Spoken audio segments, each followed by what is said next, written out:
ne soyez pas heureux, contents parce que vous avez chassé les démons, mais soyez plutôt heureux, contents parce que vos noms sont écrits dans le livre de vie.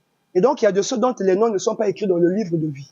Mais, cela étant dit. Oui, mais aujourd'hui, on voit les pasteurs se targuer de luxe, d'avoir chassé, entre autres, les démons, comme on le dit. On voit les pasteurs comment ils sont ventilés, comme le sursaut d'orgueil qu'ils ont d'avoir chassé un démon. Or, là, nous comprenons que ce n'est même pas un sujet de gloire de voir qu'un pasteur a délivré ou encore a guéri quelqu'un. Excuse-moi, papa, c'est trop beau, vous me faites plaisir, parce que vos questions suscitent quelque chose en moi. Mais je te scandalise par la même occasion. Celui qui chasse un démon, c'est un bébé spirituel. Si quelqu'un venait à dire « j'ai chassé un démon », c'est que il n'est même pas en fait encore passé de la mort à la vie. Ça dit, bon, vous savez, les démons sont comme des mouches.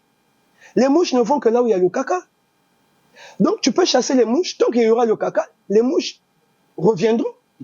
Donc le pasteur qui chasse les mouches, en fait c'est... Attends, je tiens à te dire que le pasteur qui chasse les démons, en fait, il est comme un idiot. En fait, le pasteur qui chasse les démons, c'est comme quelqu'un qui est allé à l'école, mais qui n'a pas compris le rôle ou le but des mathématiques. Donc, quand il revient dans le monde réel, pour appliquer 1 plus 1, on lui donne 1000 francs, 2 billets de 1000 francs, on lui dit ça fait combien? Il dit ça fait 4000. Donc, le pasteur qui chasse les démons, c'est quelqu'un qui n'a pas compris la parole de Dieu et qui ne sait pas appliquer la parole de Dieu. Alors, dites-nous. Regardez, je vous fais... Oh, écoutez, papa. Puisque ceux qui délivrent sont des bébés papa, j'allais l'écouter. Alors, qui doit délivrer quand Jésus envoie les apôtres, il dit, je vous ai donné le pouvoir de chasser les démons.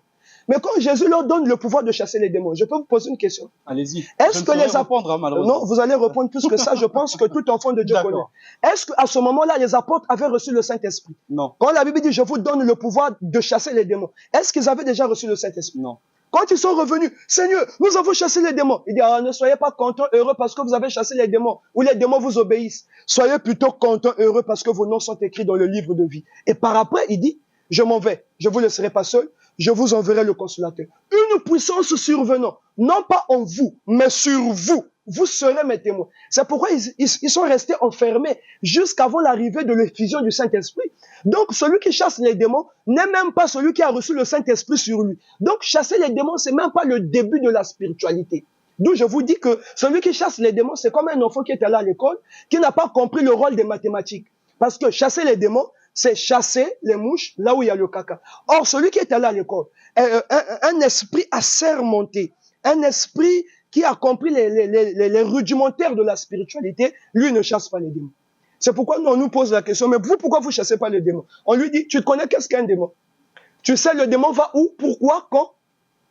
Quand je donne la parole de Dieu à l'enfant de Dieu, j'enlève le caca, mais le pauvre démon ne va pas venir.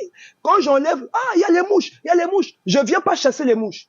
Quand tu arrives vers moi, je te nettoie, je te parfume, il n'y a plus le caca. Que fera les mouches? Donc, je comprends, dans votre église, Assemblée chrétienne d'évangélisation, vous préparez les fidèles à recevoir la délivrance. Papa, recevoir Christ, c'est le début de la spiritualité. En fait, dans le monde où nous sommes, c'est l'absolu. Parce que une fois que tu es venu avec le caca, moi, j'ai pas affaire aux démons, j'ai pas affaire aux mouches. J'entends même dire, démon sort. Le démon va sortir pour aller où? Chaque démon Vous allez chez les voisins. Voilà. C'est pourquoi ces mêmes démons qu'on chasse, les démons reviennent encore. C'est comme ça, vous voyez que dans une église, on chasse les démons aujourd'hui, on chasse demain. Mais le pasteur ne se dit pas, mais pourquoi j'ai chassé les démons?